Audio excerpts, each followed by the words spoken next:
Hello, you're welcome to this episode. Today, I'll be talking about non-disclosure agreement. So, non-disclosure agreement is a controversial aspect or controversial area of contract. A lot of controversies are generated from the use of non-disclosure agreement or clauses in contract. So today, I just want to talk a bit about it. So what is a contract? I can start by defining a contract and an agreement between two parties that create an obligation which can be enforceable by the law. And for a contract to be enforceable by the law, such contract must have certain essential elements, and these essential elements inter alia include offer, acceptance, willingness to be bound by the contract. The contract must be legal in itself. It must not be instituted in illegality, and the parties to the contract must have a legal capacity to contract.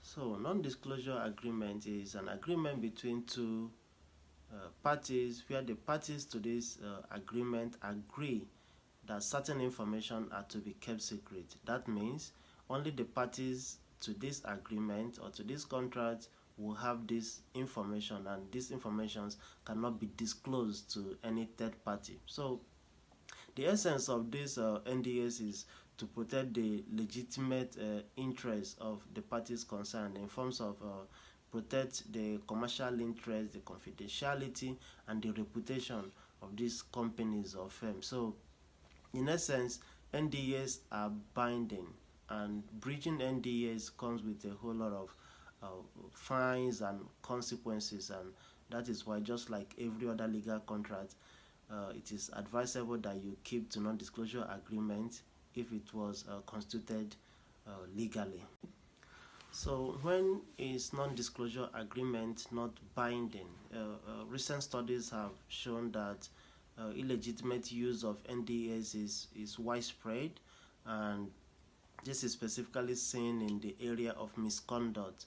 Let's say in situations where there is a sexual assault, where there is any form of protected characteristics that a company doesn't want the wider society to know about, they use this NDA. And when it is used, this stops the parties to the contract from conveying this information to any third party. And this has earned NDA the tag of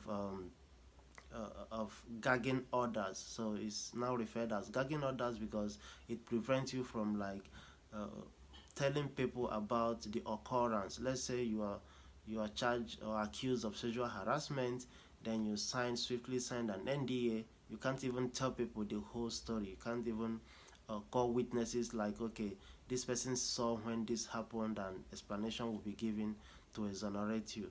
So it is called gagging order for that purpose. So the question is there a time or is there a situation where NDAs are not binding? And the answer is yes. First, if NDA is constituted illegally, then it will not be binding. Secondly, let's say for instance you sign an NDA and there is an order from the court for you to come and say what you know. If you lie under oath, that would be perjury. So in that situation, you have to tell the court what you know about that particular situation. So in that regard, NDA will not be binding. Another area is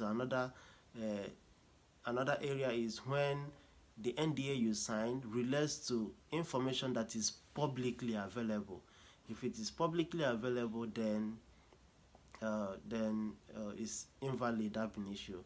Then lastly, if is invalidity. The issue of invalidity is when the terms of the contract is ambiguous and is inconsistent, then it cannot be enforceable. So in that sense, the NDA is not binding. So if you get any contract, any form of contract, it is very important that you read through the contract and try to understand every clause in the contract. If it is too difficult, please consult your lawyer and let your lawyer do a review of the contract and tell you what is obtainable. If perhaps you don't have money to hire a lawyer, Personally, I would advise that you look for any law student, perhaps final year law student, to help you. Perhaps they can willingly do this without even taking any money from you, because it's a form of practice for them too.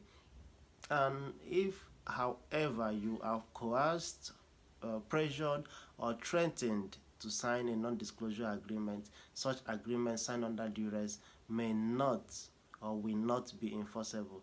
But I will advise here that you see your lawyer, explain everything to your lawyer, who will look at the merit of the whole thing and try to find a way around it.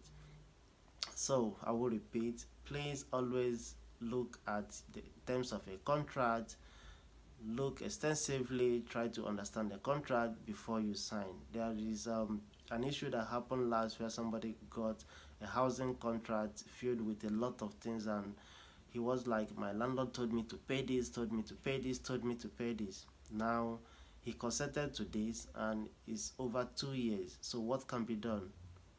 Nothing. You have to abide by the contract terms because you consented to it.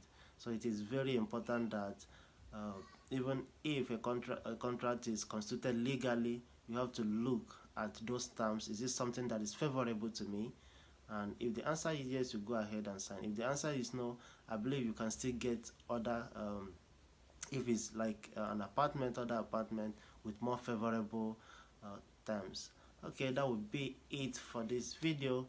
I'll be coming again very soon with another interesting topic. Please subscribe to my channel and hit the notification button so you'll be notified whenever we post another video. Thank you for watching.